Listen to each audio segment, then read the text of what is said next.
Utopia, that good place, a hope, a dream, always tantalizingly just out of reach.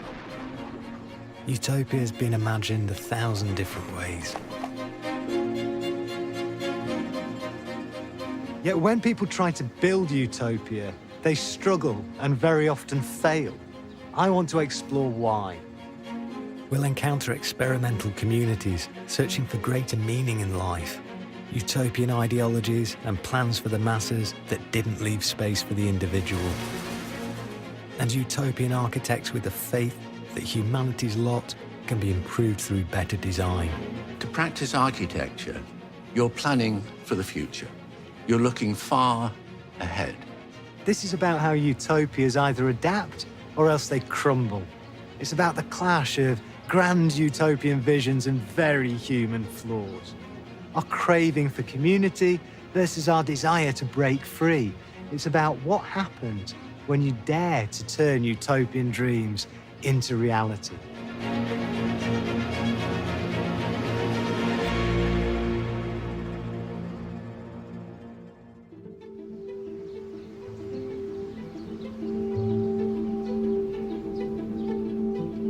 The term utopia, meaning no place or good place, was coined by the Tudor statesman and philosopher Thomas More. In 1516, More dreamt up a fictional society where there was no private property, an early welfare state, and communal meals. More's utopia is ambiguous and satirical, but also decidedly monkish.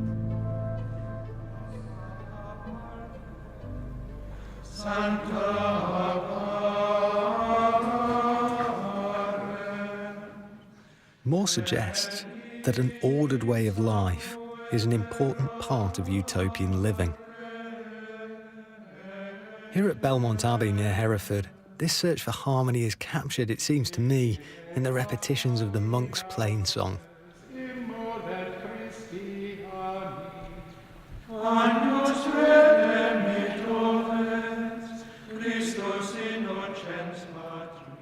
For us, the A Monastery is a good place in which to live and in which to really attempt the ideal of monastic life, and we aim for that. And then very often there's a reality which is not quite on the same level, as it were.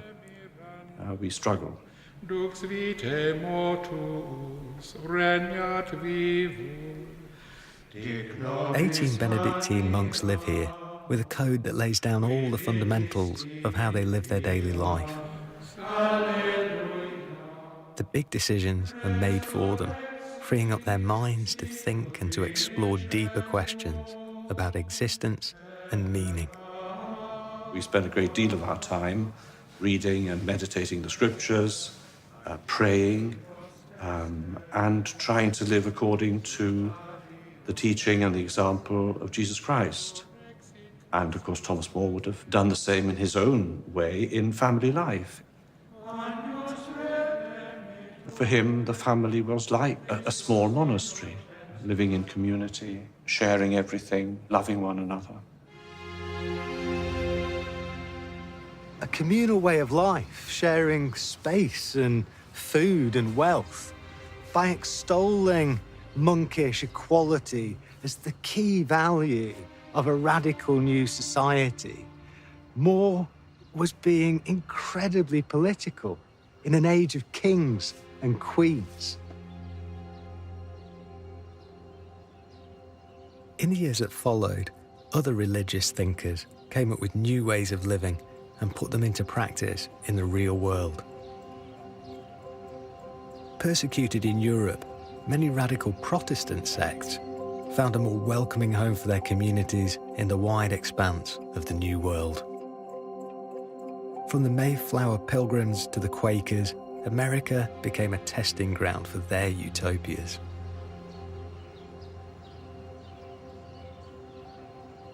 I've come to Canterbury, New Hampshire.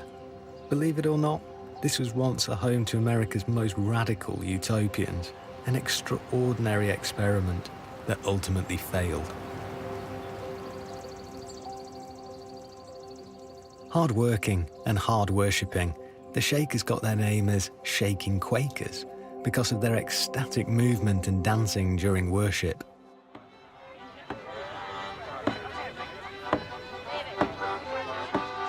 Canterbury, like other Shaker villages on America's East Coast, is now a living museum, a place for a fun family outing. Yet the Shakers' way of life could hardly be more alien to modern American values of aggressive individualism. The Shakers were pacifist and communalist, and, way ahead of their time, believed in equality between the sexes. They were founded in the 18th century by Anne Lee, who had a vision that Christ would reappear in female form.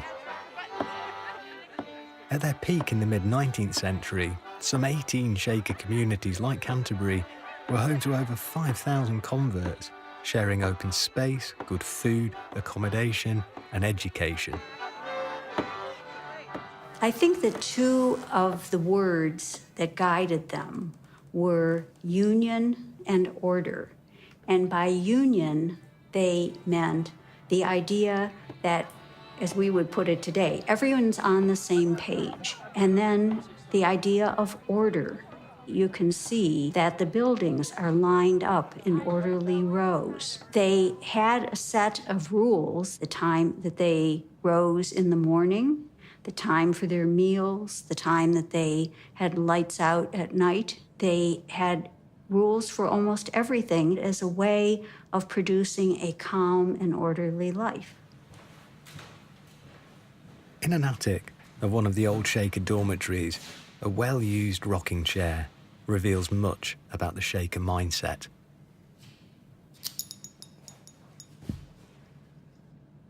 You know, to modern eyes, this looks beautiful, simple, but beautiful.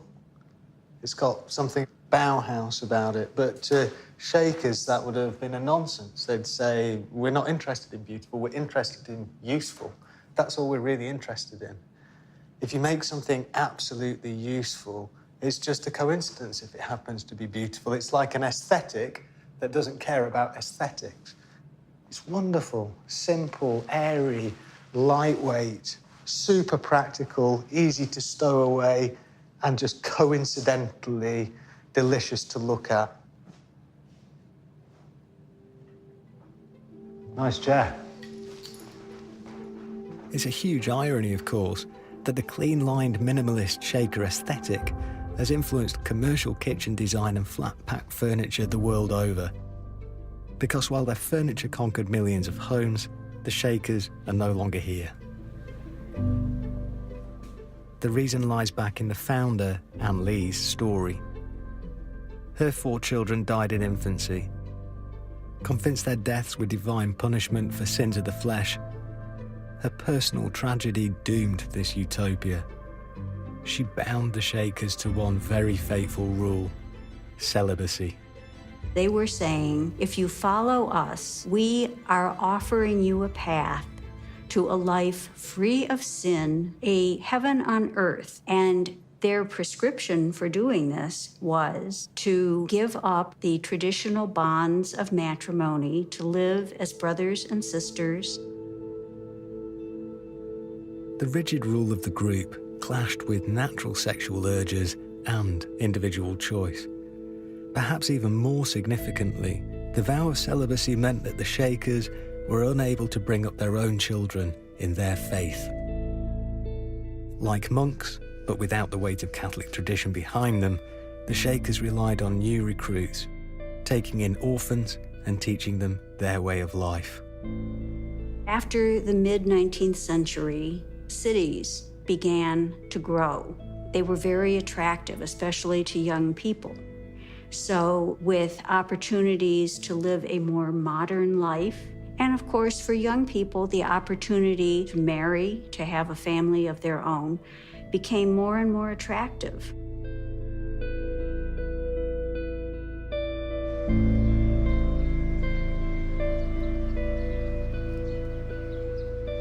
The Shakers clearly had an amazing vision for their time. You know, this focus on gender equality, well over 200 years ago, it's extraordinary. But on the other hand, there's a kind of flaw in the weave. This obsession with celibacy means that they can never reproduce, that the community is surely, inevitably, just going to collapse.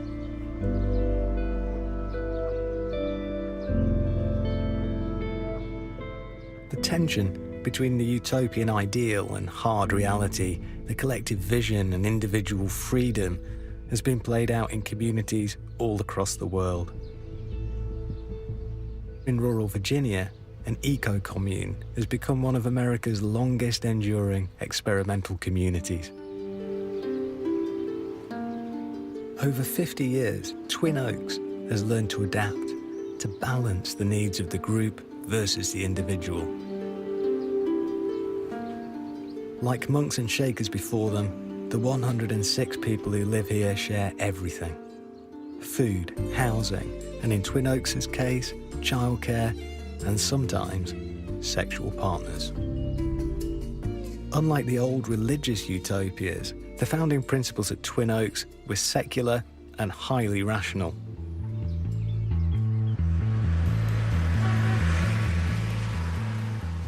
The psychologist B.F. Skinner is remembered today for his controversial experiments on pigeons. His life's work was an attempt to establish that free will is an illusion and that behaviour can be modified by systems of reward and punishment. In 1948, in his novel Walden 2, Skinner dreamed up a utopian community where people are nudged towards living in harmony, being productive and happy through behavioural engineering. What is love? Skinner writes, Except another name for the use of positive reinforcement. in 1960s America, amid anti-war protests, the beat poets and the emerging counterculture, people were dropping out to seek alternative answers to life's big questions. Psychology books setting out new ideas of the self boomed, and Skinner's behaviourist fantasy started to be read all over again. My mom and I were living in Los Angeles, and she read Walden 2, and she just sort of looked up and said, "Does this exist? This is what I want." In 1967, Josie's mother, Kat Kincaid, helped to found the Twin Oaks community. She was a low-level secretary with no college, a single mom. She had no prospects for a good career. So she wrote to B.F. Skinner and said, "So where is it? I'm ready." And of course he wrote back and said, "Well, sorry, there's no such thing." Then she saw an ad in a magazine that said, "Forming Walden 2 Community." And next thing I knew, within 2 or 3 months, we had packed up all our earthly goods and come out on a train. Well, people aren't equal. We don't pretend that they are. The idea of equality, we define it as no member envying or having cause to envy another member. Twin Oaks is one big experiment. Basically, Twin Oaks is setting out to do two things. One of them is to create a society fit for humans to live in. The other one is to create humans fit to live in that society. What was it like in the early days? It must have been incredibly hard work. You know, I mean, the Twin Oaks ran out of money in its first 2 months, and people had to travel 50 miles to go get jobs in order to bring enough money in. A whole bunch of people are leaving because there have been interpersonal difficulties, and how is the group going to survive? And I know my mother would just worry and worry. So it wasn't love and sunshine every day, but there was so much purpose that it was absolutely engaging and inspiring. Work isn't just an aversive thing. Work is something that people really enjoy. And there was Walden 2, and it laid out the template. And so Twin Oaks, to this day, as far as I know, has the planner-manager system. So the planners were the official decision makers. They would ask for input from the group. There would be several meetings about it. Then they would put out that decision onto the bulletin board, and then comments would be written about that. And then if there weren't too many objections, then it would become the decision, the made decision. It sounds dangerously like democracy actually could work. Well, certainly in small groups. One of those main decisions early on was to abandon behaviourism, which had soon become a dirty word amongst Twin Oaks' more hippie-ish residents. Yet, look more closely behind the laid-back exterior here today, and you find many leftovers from Skinner's systematic scientific approach. So this is the T'Challa living room. Paxos has lived at Twin Oaks for 19 years. Building this space, which is where the community had its community meetings for the first 15 or 20 years in this pit. But then we got too big. He explains the role planning and work have played in helping this utopia to both tick over and adapt to change. One of the things I wanted to show you, this is the people finder. Every person who is in the community has a labor sheet for the work that they're doing. These labor sheets are part of the clockwork nature of the community. We have a bunch of policy. We have a bunch of systems that are in place. One of the advantages of being in a clockwork community is lunch is available at noon. Dinner is available at 6, and it takes 88 shifts to run a tofu production week. That gives us a kind of reliability and a kind of internal structure that makes doing some of the more complicated things that we do here possible. If Twin Oaks holds something sacred, it's its labour system. This is a community with a work ethic. Each resident is required to contribute 42 hours a week, choosing tasks ranging from farming to cooking, cleaning and work in the commune's thriving tofu making and hammock weaving businesses. More of a bowl shape to the hammock. Running alongside this communal graft, the residents use their power as a group to save money and pool resources. So this is one of my favorite institutions inside of the community. This is commie clothes or community clothes. It's simple and surprising. This is awesome. Yeah. So this is a free collective clothes library where everything is sorted by type and by size, and everything up here is clean. Paxos explains how this lending library for clothes discourages the Twin Oaks residents from seeing clothing as personal possessions. It's nurturing the resources by not focusing on private ownership and rather on services. It's a commons.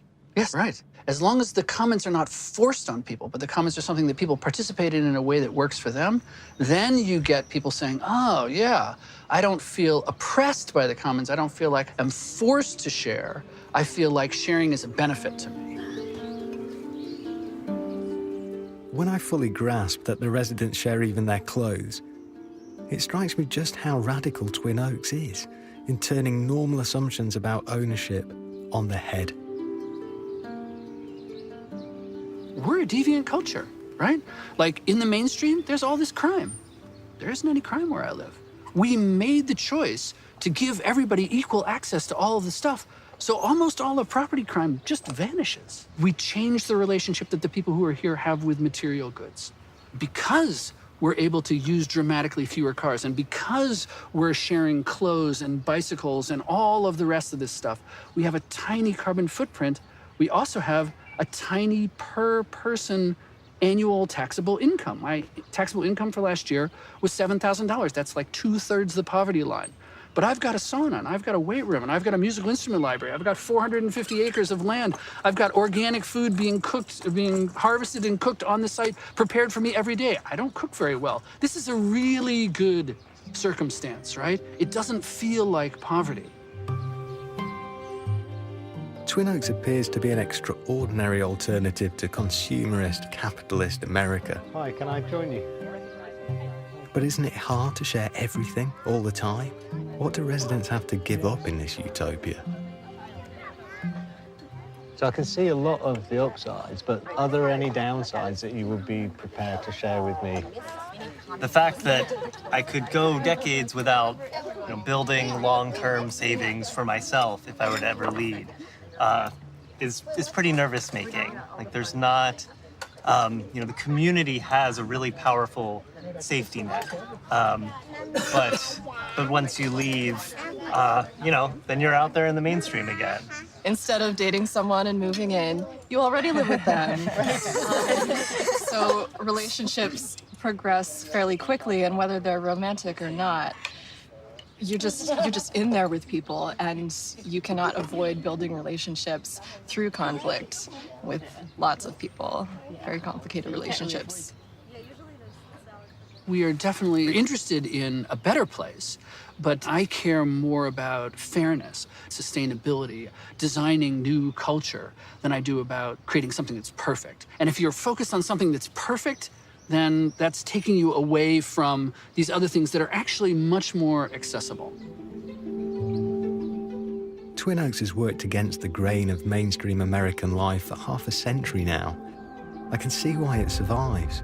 There's lots to be said for the flexibility of work, the liberation of sharing, the plenty of beautiful land and food, and a strong internal organisation around which the community mutates and flexes. But the turnover of a fifth of residents every year shows how hard it can be to give up privacy and individual choice for life in the group. It isn't easy to fit into Utopia, even for the founder's daughter. Josie Kincaid left the community as a young woman. Twin Oaks, for me, is partly, being surrounded by love and a beautiful place, and partly having to work it out with everybody. Like when you live in a marriage, where does he put his shampoo and who drops her socks on the floor and, that sort of thing, you work out with two people. Well, here you work that out with 50 or 60 or 100 people. And for me, I just wanted a little bit more autonomy. The utopian dream is that people can work it out. They can exist in harmony, if together they build and continually tweak the right environment and the right rules by which to live. But this is a dream that is, of course, not limited to small communities. The idea of the perfect society has long been a political project, directed from above. The 20th century, in many ways, can be viewed as a period of historic struggle between utopian ideologies, Nazi, Soviet, and capitalist, all with a very different view of how people should live. This year, too, all the German youth will participate enthusiastically in gathering the crops, is the commentator's introduction. To serve in gathering the crops is to serve the people.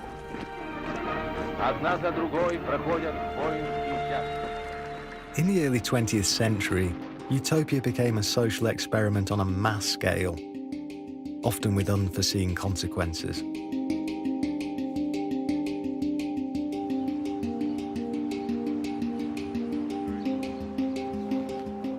In 1930s America, as city population swelled, the government imposed a top-down solution for housing the poor. Franklin Roosevelt's New Deal declared a war on slums, conceiving vast housing schemes in the inner cities. Places of hope and new opportunity. This was the birth of the projects. Unsightly buildings, dangerous and unsanitary, come crashing to the ground as the Works program clears the way for a great housing project. Named for Chicago's beloved Jane Addams, this housing development will lead the way to better living conditions for families of low income.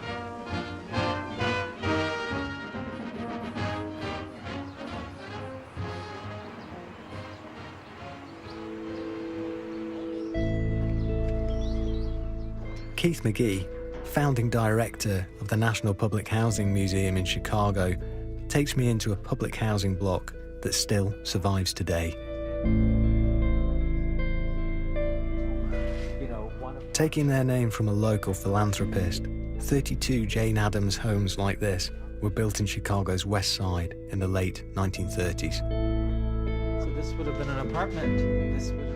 Almost 1,000 individual apartments in which many residents would have experienced running water and indoor bathrooms for the first time. Here was an environment designed to create conditions for social cohesion and harmony.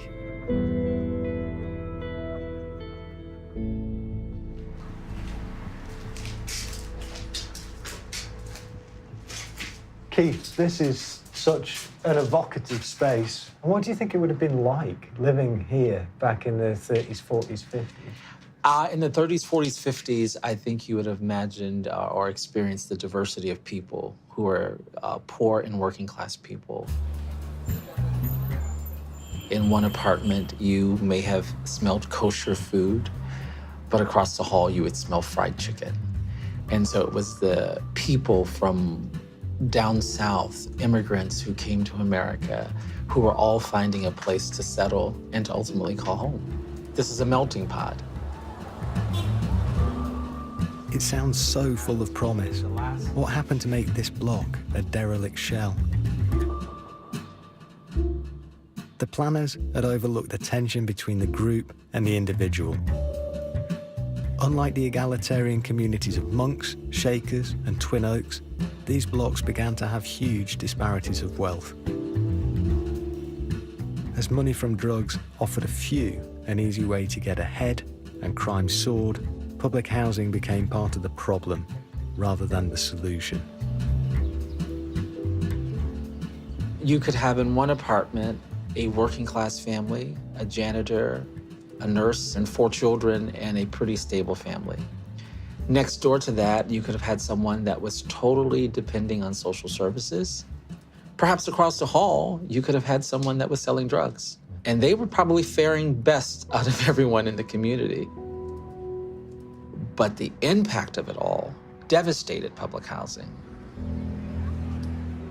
By the 1970s, Chicago's housing projects were no-go areas, controlled by gangs like the Black Gangster Disciples.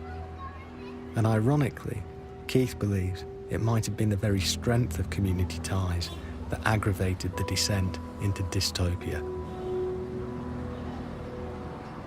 Because it was a community, people looked out for each other, not realizing that the level of devastation that drugs were having on the community, the selling of drugs.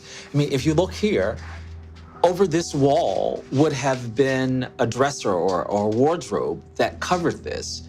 But when the police would come looking for the drug dealer, they shifted it so that you could escape your apartment and go to the next apartment. Well, that would seem to be a great idea to look out for your community. But what was it absolutely doing to the community? It was tearing it apart.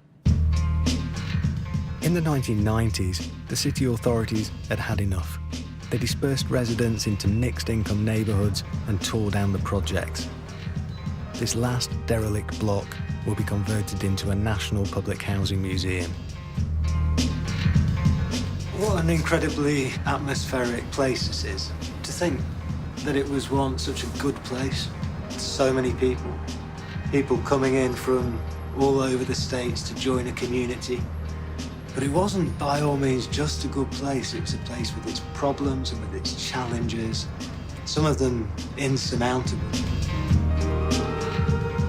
The projects were utopian in their attempt to take people of very different backgrounds out of poverty.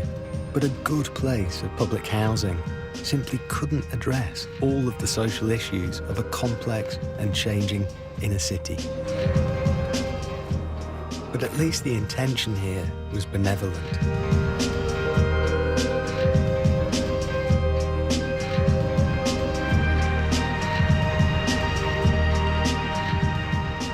What if the utopian ideology is not so well intentioned?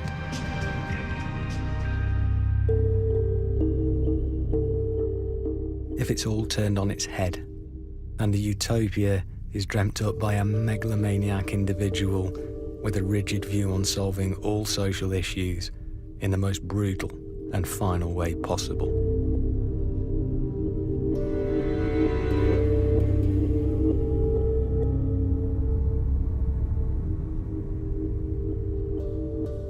There's no doubt it's somebody's utopian vision, but it certainly isn't mine. It's vast, it's ambitious, but I can't help wonder, where's the human in all this? Where's the human scale? To walk down this avenue would make you feel tiny, almost irrelevant, constantly flanked by these overbearing buildings. You get down into this ceremonial plaza with these vast superhuman figures towering over you, gather with 180,000 people in the biggest building on Earth to hear one voice. Utopian vision, but at what cost? Als Träger seines besten Blutes fühlen, Adolf Hitler dreamed of making Berlin the capital of the world.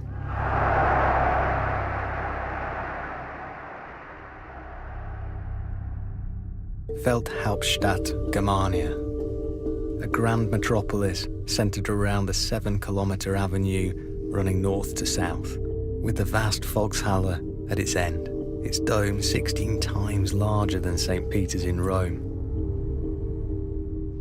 Hitler obsessed over the models, based on his own sketches. Throughout the war, as Allied bombs flattened the real city, he'd make torchlight visits at night to pore over his utopian toy town. Meanwhile, tens of thousands of prisoners died in SS-run labour camps, quarrying the granite needed to build the Nazi fantasy capital.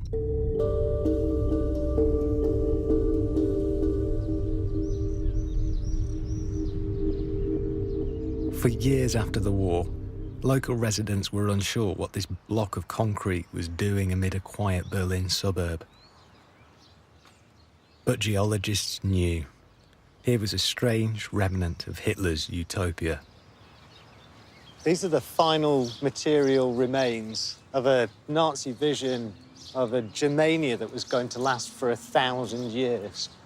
12,000 tons of concrete, towering over you like a nightmarish tombstone.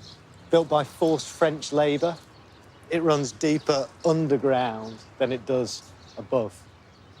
It was intended to test the ability of the soil of Berlin to bear the weight of the biggest triumphal arch ever conceived.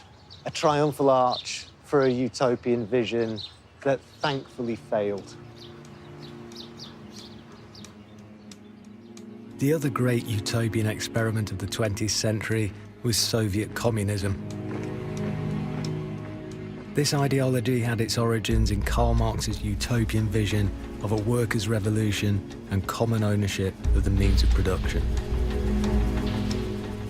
The Soviet utopia also attempted to reprogram society through design and architecture.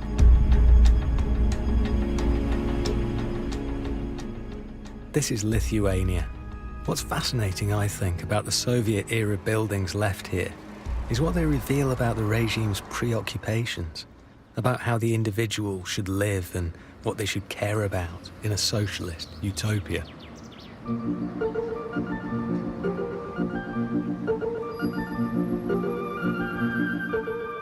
From the 1970s, we get this.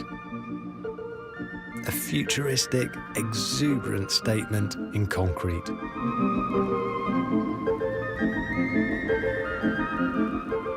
The Palace of Concerts and Sports is a landmark of communist modernism, shouting about the virtues of fitness and health as ways to perfect the Soviet citizen. It's a bit bonkers, but I like it. There's something incredibly organic about this Brezhnev-era building, this temple to sport. You've got these kind of gills down the side of it, made out of this textured concrete. It's like coral. The broken panes of glass are almost like shed fish scales. You've got organic marks left by the wood shuttering to build the concrete structure.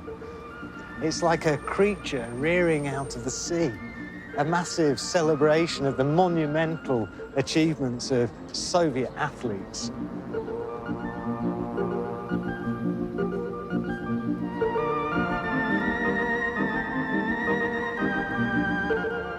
Outside Vilnius, in a small town called Druskininkai, lie the ruins of another Soviet utopian project.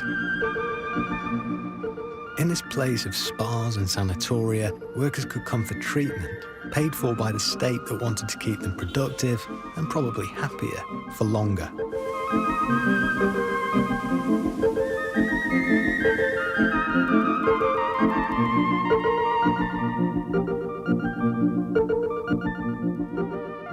The abandoned Spa Namunas dates from the 1980s. It would once have accommodated thousands of guests. Across the Soviet Union, there were hundreds of these spa towns. This particular spa town in Lithuania used to get almost 500,000 visitors a year. There is something somewhat pathetic about this place today, but it's not a massive leap of imagination to picture it teeming with families enjoying their summer holidays. Those who'd come here, having worked in arduous industries like mining, might get a fortnight away to enjoy the Black Sea mud baths and the saunas and the whirlpools, the fruits of a Soviet utopian vision of working together, but also playing together. Housing the workers was another key drive of the Soviet project.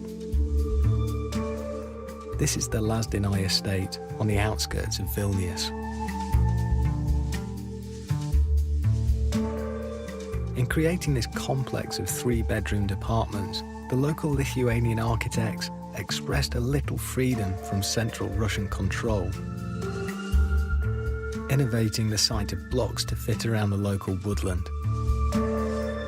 The estate went on to win the 1974 Lenin Prize for Architectural Design for the whole of the Soviet Union. They called estates like this micro-districts, as they had all the facilities of a town in one place. They were also known as sleeping districts, as this was where workers came to sleep before getting up and going back to work. So the main idea was, in order to feel comfortable, besides apartment, you need a school, you need a kindergarten, you need a playground, you need a swimming pool, cinemas, shops, and so on. So it sounds wonderful, but when people moved in, did they find that living here was quite as perfect as the architects might have imagined? People were quite astonished, why it's so located so far away, just in the middle of nowhere, so it was a problem to get to the work. As well, when the time was passing, people were disappointed with the quality. Like walls were not straight, the windows were very bad, the whole construction wasn't regular. There was even a joke that it was really a difference if the building was built in a summer or in the winter, because in winter it is cold, so architects, the builders, were working very fast, so the quality was much lower. Okay. So sometimes in the West there's a bit of a reductive view of the Soviet Union. It was all bad, everything was awful. But actually, for the people who lived here, what do you think their view might be today? The life was simpler, we can say. You could imagine, person finishes school, school is free. Person goes to university, the university is free. Person is getting the free healthcare. And then he gets married and he has work, so he's given an apartment for free. So it's not like nowadays you spend all your life earning for the apartment. But you have already an apartment and you can earn for something else.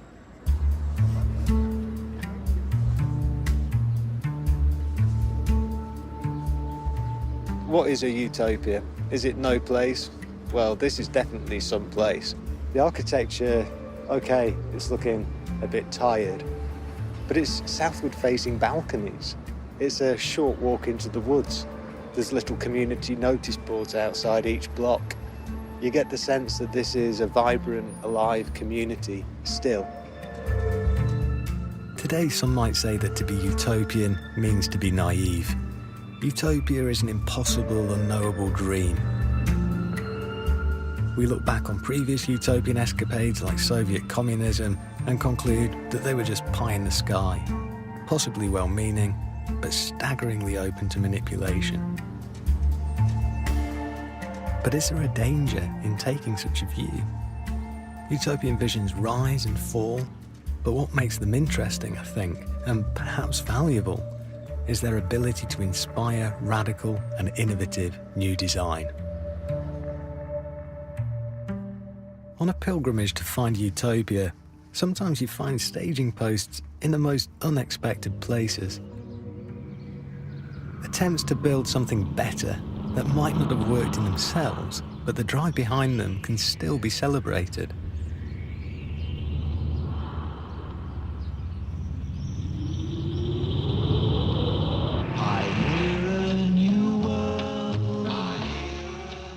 not look like much, clustered here in a disused army base in New Jersey. But these are the ruins of an idea from a utopian architect who designed some of the most revolutionary and efficient structures of the 20th century. So strange and so real. I'm an explorer in structures. I'm interested in the fundamental principles by which nature holds her shapes together. Richard Buckminster Fuller was, to put it mildly, unconventional. He was kicked out of Harvard twice. He went bankrupt in his 30s, and reeling from personal tragedy, the death of his infant daughter from spinal meningitis, he devoted himself to an extraordinary experiment. How much could he contribute to changing the world and helping humanity in the life left to him? His genius led to many early disappointments and frustrations. Fuller was horrified by newsreel of the London Blitz in 1940, and he dreamt up a whole new way of housing the displaced. Passing a Midwest grain silo one day, he had a eureka moment and built what he called the Dymaxion Deployment Unit, or DDU, to rehouse a family of up to 4 people.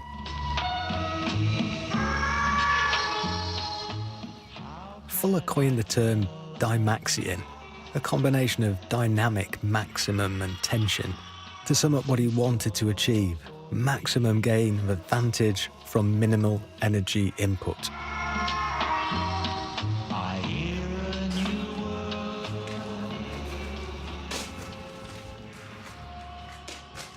These DDUs are imaginary leaps into the future. How do you house people who've been bombed out of their homes? You put them into these miniature grain silos, and the detail is amazing. It's machine-age stuff. These portholes, amazing design, Bakelite windows, like something from a spaceship or possibly a submarine. And then this layer of insulation all the way around the building and through the roof.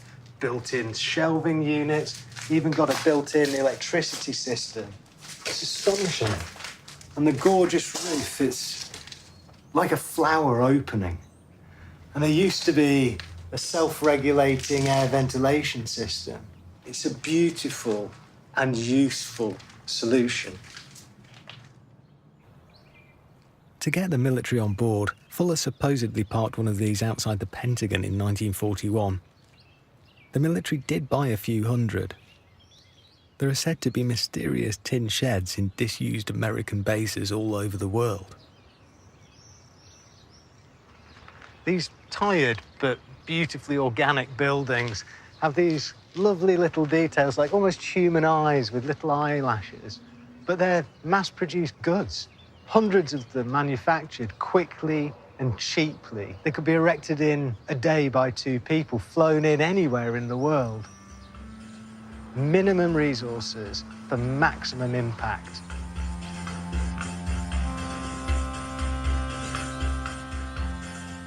For years, nobody knew what these units here were. The scorched ones were used for munitions testing. A sad end for this project, perhaps, but Fuller had many other influential ideas. Buckminster Fuller's utopian legacy has been profound, shaping architectural thinking today, in particular with his concern for the preciousness of the planet's resources and space. Buckminster Fuller's revolutionary supercity is a huge but graceful angular floating platform. Like most of Fuller's ideas, it has a mathematical feel about it. Well, this is designed so that we can take a whole, this would be, for instance, a complex of the little mobile homes. And a giant crane would pick these up off the water, and they could be slid in here. This is the Triton City project. Yeah, this is the Triton City project. The architect, Shoji Sadao, was a long-term collaborator with the man he affectionately calls Bucky. It would require about 5,000 inhabitants to really form a community. It was a project based on the fact that most of the large urban cities in the U.S. are near large bodies of water, and rather than trying to build on the land around these bodies of water, you create your own land by these floating platforms. This is a very young you. And Buckminster Fuller. Yes, this is Bucky and me in front of the Southern Illinois University Religious Center. The Southern Illinois University Religious Center is a classic example of Buckminster Fuller's most famous invention, the geodesic dome. This is the architectural structure that can enclose the most space with the least material, and it's conquered the world. Domes dot the globe, including the monumental US Pavilion at Montreal's Expo 67 and the Aviary at Queen's Zoo in New York.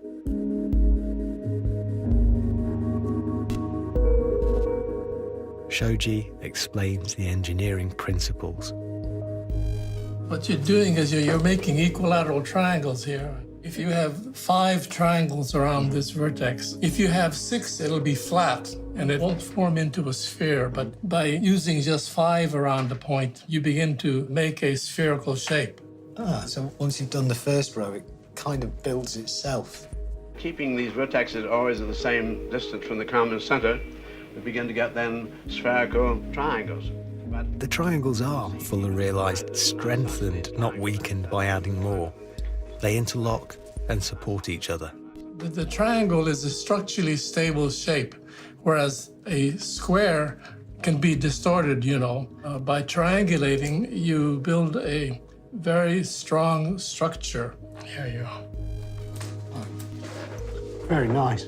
Wow. Yeah, you built a sphere. It's so strong. It is, yeah.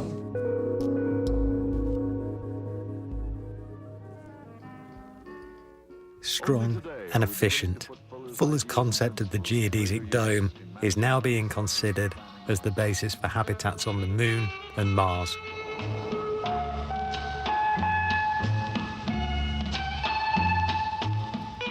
Norman Foster's architectural practice has been deeply involved in these dreams of the future. He met Buckminster Fuller in the 1970s, was captivated, and eventually employed him. Even at the point just before his death, he was one of the youngest people that I've ever met. In spirit, in thinking, he drew attention to the fragility of the planet.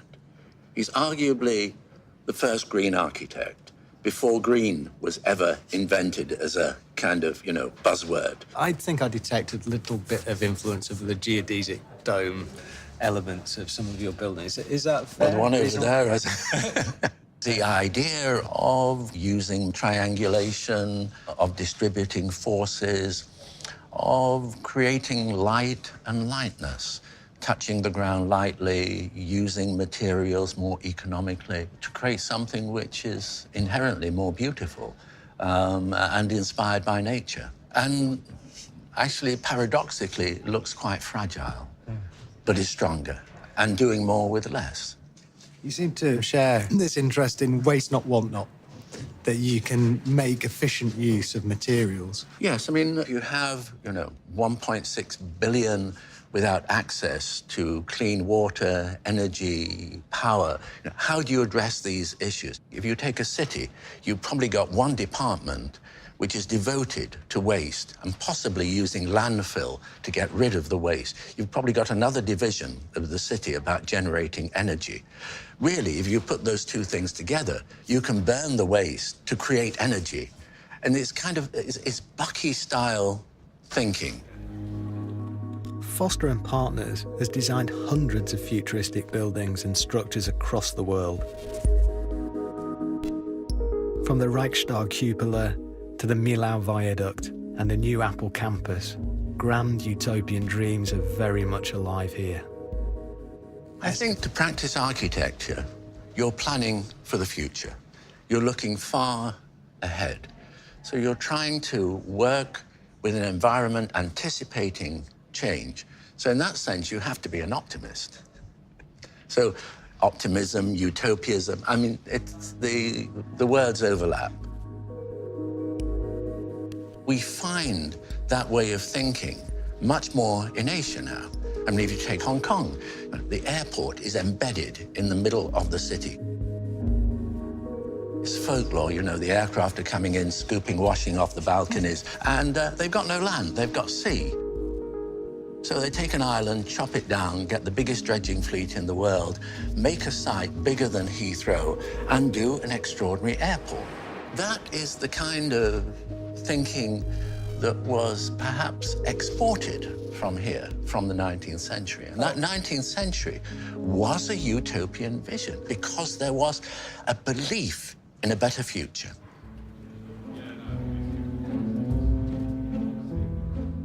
While the utopian architect envisages extraordinary transformations, grand plans on a global scale, I still wonder which utopia works best to actually live in every day. Where can we best navigate that tension between the big vision, the rules of the group, and the freedom of an individual? Who knows? Might the answer lie in a place that many of us routinely dismiss as dull and suburban?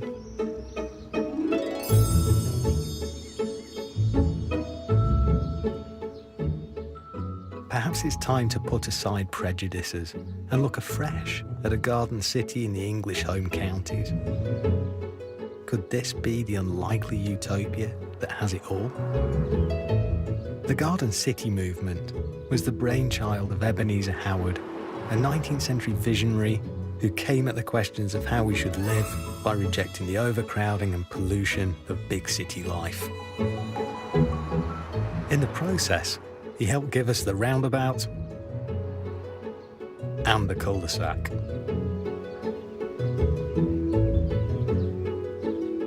Howard had experienced country life in rural Nebraska and the difficulties of the city when, as a reporter, he'd watched Chicago recovering from the Great Fire of 1871. In his book, Garden Cities of Tomorrow, he envisaged new places to live where people would be attracted by the magnet of the best of town and country, mixed in one place. As the Times wrote in a review of the book, the only difficulty is to create such a city, but that's a small matter to utopians. So this is one of our stores where we keep most of our plants. Vicky Axel is curator of the Garden City collection. Oh, wow. So following on from Howard's influential book, the first Garden City estate starts to be built. You can see that it's a very green space, and everything's based around sunshine and light. You know, it should be harmonious and organic. Howard was extremely precise in his vision of the Garden City. 6,000 acres of rural land was to be purchased, with 1,000 set aside for the city, and the population was not to exceed 32,000. The roads would be wide and laid out in a radial pattern.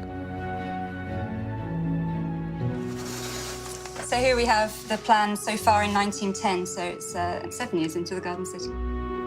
The striking thing is all the roundabouts. By not having a grid layout, essentially, when lots of roads meet, they need something that's going to help manoeuvre traffic and people around. So they come up with a roundabout, and early on they actually have to have signs to remind people to keep left because people are either driving straight over the top or going the wrong way around. Letchworth was part of the enlightened late 19th century trend away from terraced housing because one of its planners, Raymond Unwin, calculated that back-to-back terraced streets were not an efficient use of space. Why so many cul-de-sacs? It's based on Raymond Unwin's paper, Nothing Gained by Overcrowding. Says if you have just one road that enters, then you can have these lovely radial gardens in that same square acreage. And you can fit more houses and more garden space and therefore get a better quality of life out of the same That's so space. counterintuitive. The cul-de-sac allows you to make more use of your real estate. And it's all about the gardens. And the workers can grow food and they can help support themselves. Oh, wonderful. We might be used to it now, but in its early years, Letchworth was more than an innovative built environment. Every new citizen was a shareholder, and self-sufficiency was prized. This was seen at the time as a utopian experiment, promoting newfangled ideas and bohemian lifestyles. The majority of people come here for jobs, but there's a small minority of people I can illustrate here. Some people just wanted to follow that utopian vision and create a new way of living, and they were the simple lifers, they were known as at the time, but known also as cranks, not my term, people who were rational dress wearers and vegetarians and socialists, and sometimes all three. And they were attracted by this new utopia. Caricatures like this depict the cranks as objects of fascination for sightseers from London coming up for the day to gawp at them. How astonishing to think that 100 or so years later, a lot of these sort of, at the time, cranky behaviours are really quite normal. To be vegetarian is totally fine. That's right. To be radical politically is acceptable. But the diversity of voices that are tolerated here actually allows this utopian vision to survive. Yeah, that's right. I mean, I think it was a place where people could speak out and not be afraid to say what they believed in. Where Letchworth led, others have followed. There have been more than 30 similar community cities built in Britain, from Wythenshawe to Milton Keynes.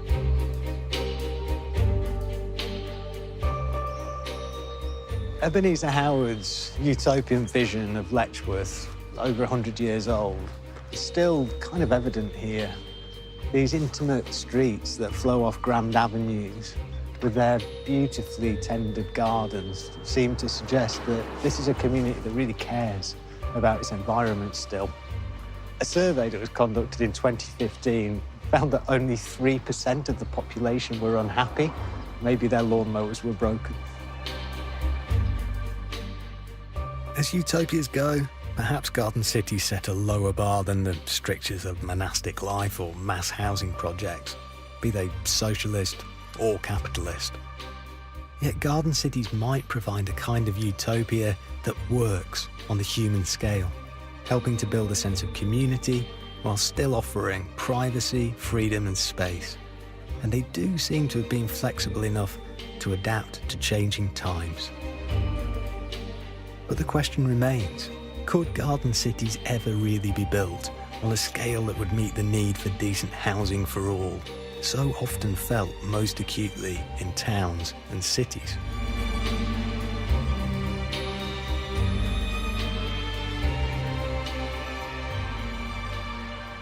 What struck me on this journey through some of the built utopias of the world is how attractive some of the values are of those who fought for them and lived in them. A rebuke to our atomised, fast-buck, me-first capitalist culture.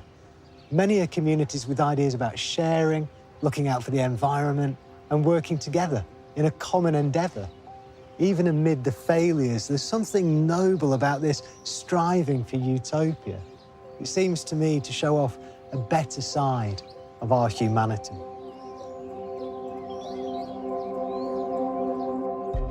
In the next episode, I'm going to go and see the Northern Lights.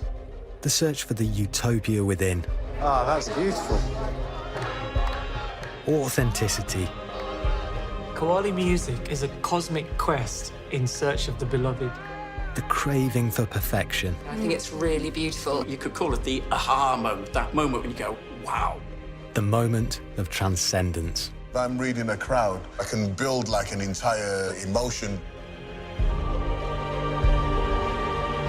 And tomorrow night, filmmaker Richard Mesa revisits his childhood hometown, a 50-year-old metropolis defined by its concrete cows and roundabouts. Milton Keynes and me here at 9, and a quick preview coming up next. Then, documentary series This World on the bizarre killing of the North Korean dictator's half-brother. Murder in the Family coming up.